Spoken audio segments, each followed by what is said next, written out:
Pernah kepikiran gak sih apa yang sebenarnya terjadi di balik layar sistem hukum kita di Indonesia?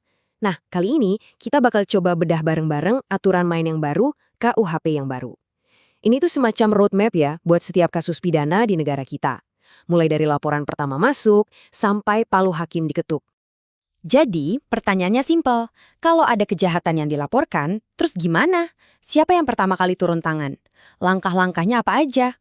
Yuk kita telusuri bareng perjalanan sebuah kasus pidana di Indonesia dari titik nol sampai akhir. Aturan main yang kita bahas ini tuh benar-benar baru loh. Aturan ini menggantikan kitab hukum lama yang udah dipakai dari tahun 1981. Bayangin, udah lebih dari 40 tahun. Kenapa perlu diganti?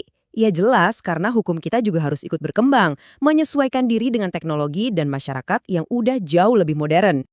Oke, semua kasus pidana itu mulainya dari sini, sebuah laporan. Dan begitu laporan masuk, orang pertama yang bergerak di lapangan adalah seorang penyelidik. Tugas mereka itu kayak detektif di tahap awal, mencoba mencari tahu apa sih yang sebenarnya terjadi. Terus siapa sih penyelidik ini? Gampangnya, mereka ini adalah pejabat polisi yang punya wewenang khusus. Anggap aja mereka ini garda terdepan nih, yang jadi penentu apakah sebuah laporan itu ada isinya atau enggak untuk dilanjutin. Nah, ini kuncinya. Tahap penyelidikan ini tujuannya bukan buat nyari siapa pelakunya loh. Belum sampai sana. Misi utamanya jauh lebih dasar. Cuma buat mastiin, ini beneran ada tindak pidana atau enggak sih? Jadi, ini murni tahap cari fakta awal. Nah, bedanya ini penting banget. Penyelidikan itu fokusnya ke pertanyaan apa yang terjadi. Sedangkan penyidikan itu udah naik level. Pertanyaannya jadi siapa yang melakukannya. Paham urutan ini, penyelidikan dulu, baru penyidikan, itu kunci banget buat ngerti seluruh alur proses hukumnya.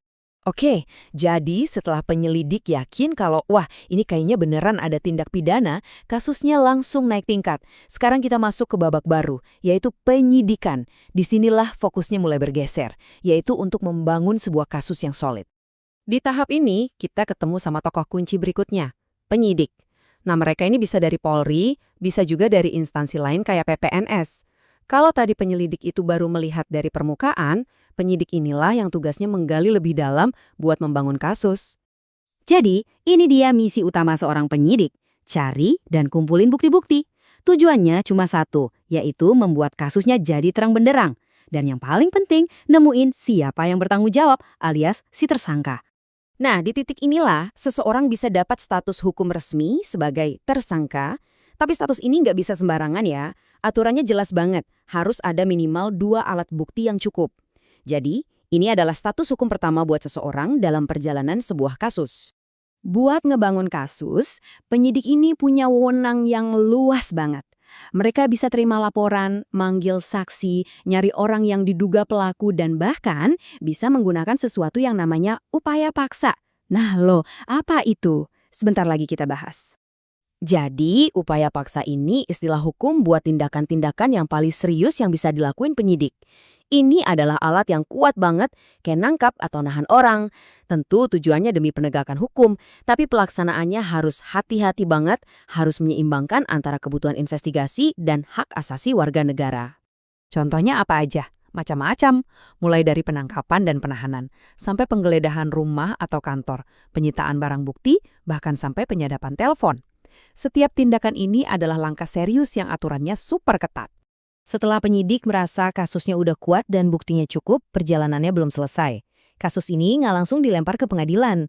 Berkasnya diserahin dulu ke tangan berikutnya dalam rantai keadilan ini, yaitu penuntut umum. Penuntut umum atau yang biasa kita kenal sebagai jaksa, ini perannya krusial banget.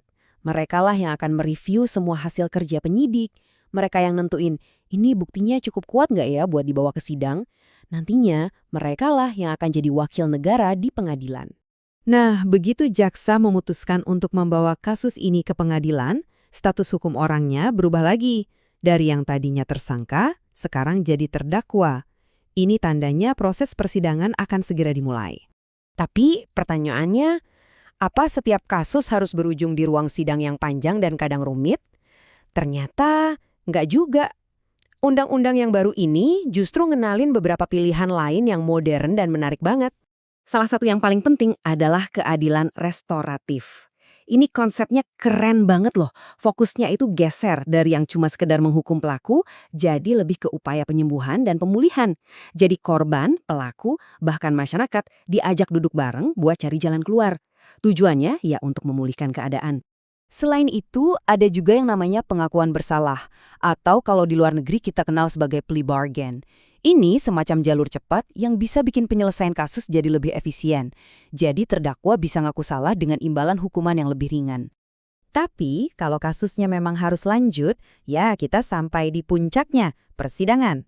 Disinilah semua bukti akan diuji, semua argumen disajikan, dan disinilah nasib si terdakwa akan diputuskan. Di tengah ruang sidang, ada hakim.